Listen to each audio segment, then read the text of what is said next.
So, what's up with the Thoth Tarot court? Hey everyone, Joe Monteleone here, tarot expert, mystical misfit coming out of a wormhole near you in this video to discuss the Thoth Tarot court system. So, one of the things that has really kept me in the Thoth tradition for this long of a time is the court system, because I think it's super interesting, super complex, and is explained.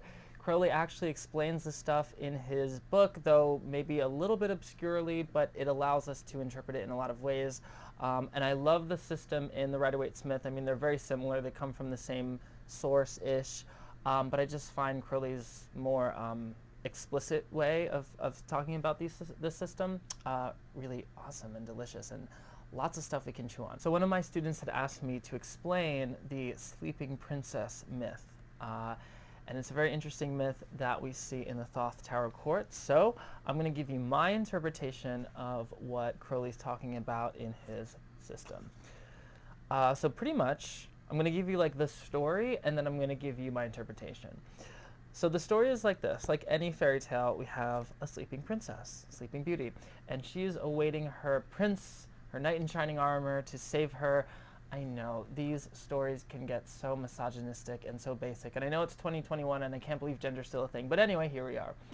So we have Sleeping Princess, and knight in shining armor comes and saves her. By the way, I'm using the discs suit because we're in Virgo season, and I love Virgos, you guys are cute.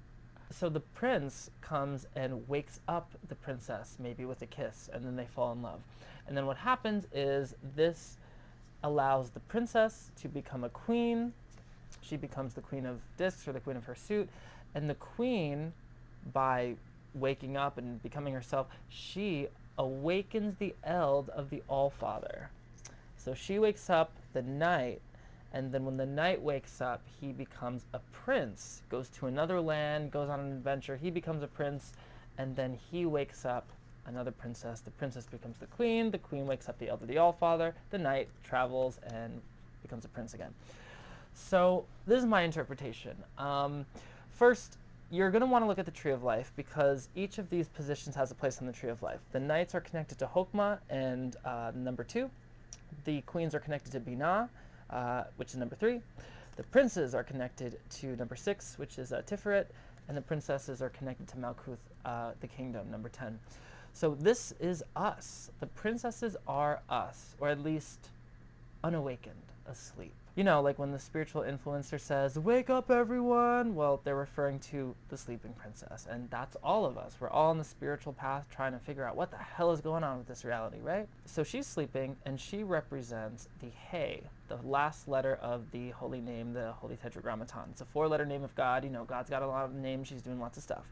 So one of the names of God is Yod-He-Vav-He, which is also Jehovah, and which way? That way, Yahweh. Got it?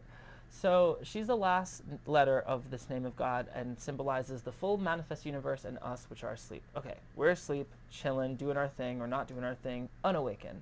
The prince is actually our higher self.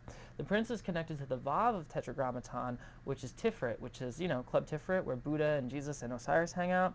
So this is our higher self. So the idea here is our path, and this is in magical traditions as well, Golden Dawn and AA and all this stuff. The idea in this tradition, which is like the mysticism of the West, is that you have to awaken to your higher self, which is called your holy guardian angel, which is represented by the princes of the deck. And when you do so, you connect, in Crowley's system, you connect to your true will, and then when you do that, you have the inertia of the universe at your back. So to put it in more colloquial language, when you're speaking and doing your truth, you're good.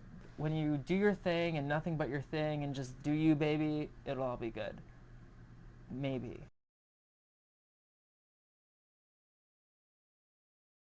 So we awaken to our higher self, and that's a big shift. And a shift like this is a life-changing event, and it could be easy, it could be difficult, it could be anything. But when you get over the hump and you're like really with your higher self, you know, things seem to flow and your purpose is made very clear. So, big transition going from sleeping princess, awakened by her lover, which is actually our higher self. So what do? We actually fall in love with our higher self, but it's like a divine love. And I've actually heard, like, in different mystical traditions that it's almost like this divine lust that we have for this higher self of ours, but not necessarily material.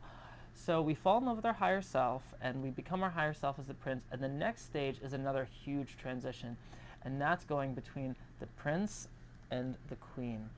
So like I said before, the prince is connected to the Vav of Tetragrammaton, which is also the 6th Sephira on the Tree of Life, Club Tiferet, right? So in order to go from 6 to 3, we have to do something called crossing the abyss. The abyss is the place between the ideal world and the actual world. So we're going from the actual world to the ideal world, and what actually happens is it's kind of an ego death. It's a complete death of the self, and we're shifting into a place called the Land of the Pyramids or the Great Sea. There's a few different descriptions, but the abyss is described as like a desert, and it's actually where the high priestess has her threshold of mystery. So in order to get to the queen, we go through the abyss, which is this big transition, and then we become the queen, or the princess becomes the queen, which is also us. And by virtue of that, we awaken the elder of the All-Father. So in my interpretation, this is when we arrive at the place of Binah, which is the queen, which is also in some ways Babylon in Crowley's cosmogony. She's the cosmic whore that's having this great time. She is the creator and destroyer of form, and all ideas of form in the feminine, Kali, all that good stuff. So we're a queen. We awaken the elder of the All-Father. The All-Father is Hokmah, which is like almost God, like pretty much God. God is Keter, which is number 1. Hokmah is number 2. So when we get to 3, we awaken this source, this will, this even deeper will, which is the Logos and the will of the universe, which is in Hokmah. And when we do that, what happens is he becomes a prince, and he goes to awaken another princess. So I have 2 interpretations of this.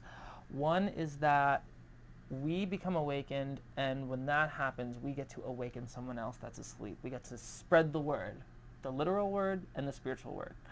But another interpretation of that is when we get to the top, we go down again, we manifest again. So in Crowley's Book of the Law, he talks about, there's a passage that says, there's love and there's love, choose ye well. There's 2 types of love. There's a serpent and there's the dove. So the dove is love going downwards. It's the Holy Spirit, and it's the expansion of the universe. The serpent is love going upwards, which is the ascent, becoming enlightened. So as an enlightened being, having awakened the elder of the All-Father in the will of the universe, you create again. So whether maybe, I don't know, you create a universe on another scale, or you just create in this world, but I kind of see it as like you're going back down to coming back up, and it's like this infinite loop. So that's my interpretation of the spiritual aspect of the court card system. But what about its use in practical divination?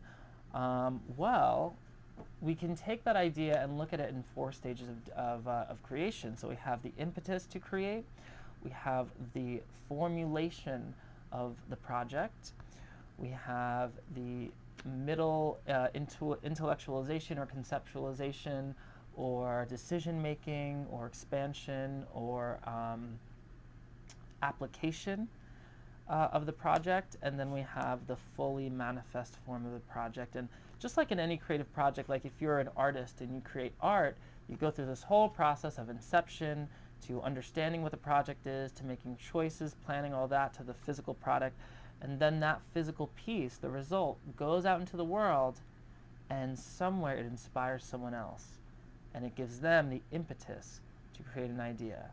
And then we have the spirit, the intuition, the mind, and the body that also correlate with that. So let me know your thoughts on that. If this was helpful to you, please share with your friends, subscribe, do all that influencer stuff so I can keep creating stuff. But yeah, let me know your thoughts. How do you use the court card system? Also, if you're interested in studying the Thoth deck, I do have a free Thoth study guide at my website, tarotwithjoe.com. But if you want to geek out, hit me up whenever. I'm always down to geek out about tarot. Much love.